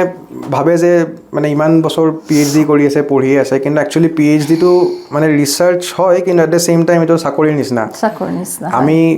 ষ্টাইপেণ্ড পাওঁ, মানে দৰমহা পাওঁ ধৰক। দৰমহা পোৱাৰ লগতে আমি তাতে পঢ়িবৰ কাৰণে একো পইচা দিব নালাগে। টিউশ্যন ফিজ চব কাভাৰ্ড হয়, আমাৰ হেল্থ ইঞ্চুৰেঞ্চ কাভাৰ্ড হয়। আৰু যিহেতু আমি ষ্টুডেণ্টক তাতে পঢ়ুৱাওঁ এজ এ টিচিং এছিষ্টেণ্ট, মই যিটো ক'লোঁ অলপ আগতে, ক্লাছ ল'ব লাগে, পৰীক্ষাৰ বহি চেক কৰিব লাগে, তো সেইটো মিলাই আৰু নিজে ৰিচাৰ্চ কৰাৰ কাৰণে, গতিকে দুইটা ৰোল মিলাই পেলাই আমাক এটা ষ্টাইপেণ্ড দিয়ে মান্থলি। আৰু সেইটোৱে মানে আমাৰ দৰমহাৰ নিচিনা। গতিকে এইখিনি সময়ত আমি নিজৰ কামো কৰোঁ, পঢ়ুৱাওঁ, আৰু তেনেকৈ ইউনিভাৰ্চিটিৰ ফালৰ পৰাই ধৰক 6 বছৰীয়া ফাণ্ডিং আমাৰ ইউনিভাৰ্চিটিত আছে আৰু আমাৰ ডিপাৰ্টমেণ্টত। তাৰোপৰি আকৌ মোৰ এবছৰ যোগ হৈ গ'ল এই ACLS ফেলোশ্বিপটো পোৱাৰ কাৰণে। গতিকে মানে চাব গ'লে দীঘলীয়াই, প্ৰায় 7 বছৰমানৰ সময় আছে মানে টোটেল। এতিয়া মোৰ 5th year চলি আছে বৰ্তমান। আচলতে এই গোটেই এটা দীঘলীয়া যে যাত্ৰা হয়, সেই যাত্ৰাটোত আমি এটা শব্দ নিশ্চয় ব্যৱহাৰ কৰিব পাৰোঁ, বিষয়টোত যাতে আপুনি পুংখানুপুংখভাৱে অধ্যয়ন কৰিব পাৰে, আৰু বিষয়টোৰ যিমান গভীৰ, সেই গভীৰতালৈ যাতে আপুনি বিনা দ্বিধাই প্ৰৱেশ কৰিব পাৰে। সেইটোৱে একচুৱেলি আপুনি একদম ঠিক কথাটোৱে কৈছে। আৰু সেইটোৱে মানে আমেৰিকাৰ ইউনিভাৰ্চিটিত PhD কৰাৰ ফলত মই যদি ভাবোঁ, সেই সুবিধাটো মানে মই পাইছোঁ, বা মোৰ নিচিনা যিসকলে পঢ়ি আছে সেই সুবিধাটো পায়, একদম পুংখানুপুংখভাৱে এটা বিষয় মানে খৰচি মাৰি অধ্যয়ন কৰি তাৰ ওপৰত লিখিবৰ কাৰণে। কাৰণ বহু ক্ষেত্ৰত দেখা যায়, ইউনাইটেড কিংডম হওক, অষ্ট্ৰেলিয়া হওক, বা ইউৰোপৰ বিভিন্ন দেশত PhDবিলাক চুটি হয়, 3 বছৰ 4 বছৰ তেনেকুৱা, আৰু অলপ ফাণ্ডিংটো আমেৰিকাৰ কম্পেৰিজনত কম হয়। বহুত ইনফেক্ট আপোনাৰ UK, ইউৰোপৰ বহুত PhD প্ৰগ্ৰেমত আপোনাক চিলেক্ট কৰে, কিন্তু পইচাটো নিদিয়ে, মানে ফাণ্ডিঙৰ অপশ্যনছ খুব লিমিটেড। কিন্তু US-ত সেইফালৰ পৰা ভাল সময়ো আছে পইচাৰ ফালৰ পৰাও ধৰক বেছিকৈ পোৱা যায় গতিকে যিকোনো এটা বিষয় মানে আৰম্ভণিৰ পৰা শেষলৈকে আৰু ভালকৈ মানে অলপ সময় লৈ পেলাই ৰিচাৰ্চ কৰিব পাৰি হয় ভৱিষ্যতৰ পৰিকল্পনা মানে বহুত দূৰলৈ বাৰু নাভাবোঁ নাজানো কি হ'ব কিন্তু এনেই মোৰ PhD শেষ হোৱাৰ পাছত অলপমান আকৌ যদি পোষ্ট ডক কৰোঁ বা ক'ৰবাত যদি ফেকাল্টি পজিশ্যন পাওঁ অলপমান একাডেমিক কামতে জড়িত হৈ থকাৰ ইচ্ছা আছে কিন্তু মই এনেই লং টাৰ্ম মোৰ আমেৰিকা বা কোনো দেশতে থকাৰ ইচ্ছা নাই মই মানে ভাৰতলৈ বা ঘূৰি অহাৰ মোৰ প্লেন আছে হয় নিশ্চয় আমি খুব ভাল পাওঁ কাৰণ আপোনালোকৰ দৰে গৱেষক ছাত্ৰসকল আকৌ আমাৰ মাজলৈ ঘূৰি আহক আৰু আপোনালোকে নতুনক উদ্বুদ্ধ কৰক সেইটো এটা আপোনালোকৰ খুব ডাঙৰ দায়িত্ব আমাৰ সমাজখনৰ আমাৰ চাৰিওকাষৰ আমাৰ ল'ৰা ছোৱালীখিনিক উদ্বুদ্ধ কৰাটো বিশেষকৈ যিখন বিদ্যালয়ে আপোনাৰ জীৱনৰ আদিপাঠ গঢ়ি তুলিলে সেই বিদ্যালয়ৰ ল'ৰা ছোৱালীখিনিৰ প্ৰতিও আপোনাৰ নিশ্চয় দায়িত্ব আছে চৌপাশৰ আপোনাৰ গাঁওখনৰ সেই ল'ৰা ছোৱালীখিনিৰ প্ৰতিও দায়িত্ব আছে নিশ্চয় সেইখিনি পালন কৰিব খুব ভাল লাগিল অয়ন এগৰাকী গৱেষক ছাত্ৰৰ লগত কথা পাতিলোঁ আৰু সেইগৰাকী গৱেষক ছাত্ৰৰ লগত কথা পাতিলোঁ যিগৰাকী গৱেষকে অসমক কেন্দ্ৰ কৰি এটা অসমৰ সেই অতীজৰ পৰা এতিয়ালৈকে অসমৰ আৰ্থ সামাজিক জীৱনত লগত জড়িত হৈ থকা এটা বিষয়ক কেন্দ্ৰ কৰি গৱেষণা কৰি অসমখনক পশ্চিমবংগক পৃথিৱীলৈ লৈ গৈছে ধন্যবাদ অয়ন ধন্যবাদ বাইদেউ হয় দৰ্শকসকল এগৰাকী আমাৰ সন্মানীয় অভ্যাগত অয়ন শৰ্মা আপোনালোকে তেওঁৰ লগত কথা পাতি আপোনালোক অনুভৱ কৰিব পাৰিলে এটা বিষয়ক কিমান গভীৰভাৱে অধ্যয়ন কৰি অয়ন শৰ্মা আজি পৃথিৱীৰ এখন শ্ৰেষ্ঠ বিশ্ববিদ্যালয়ত তেখেতে গৱেষণা কৰি আছে আমাৰ খুব ভাল লাগিল অয়নৰ লগত কথা পাতি আমি বহু কথা শিকিলোঁ আৰু নতুনক লৈ যে আমি সদায় আশাবাদী তাৰে এক সুন্দৰ চিত্ৰ আজি আমি আপোনালোকক আগত দাঙি ধৰিব পাৰিলোঁ এই অনুষ্ঠানটো উপভোগ কৰি আপোনালোকৰ কেনে লাগিল জনাব যদি ভাল লাগিল সেয়াও জনাব আমি কৃতজ্ঞ আপোনালোকৰ ওচৰত আপোনালোকে ইমান সুন্দৰকৈ আমালৈ মেছেজ দিয়ে এটাই অনুৰোধ যদি চেনেলটো চাই ভাল পালে ছাবস্ক্ৰাইব কৰিব শ্বেয়াৰ কৰিব আৰু চেনেলটো ফ'ল' কৰিলে মই কৃতজ্ঞ হৈ ৰ'ম আকৌ লগ পাম সেই আশাৰে আজিলৈ বিদায় মাগিছোঁ ধন্যবাদ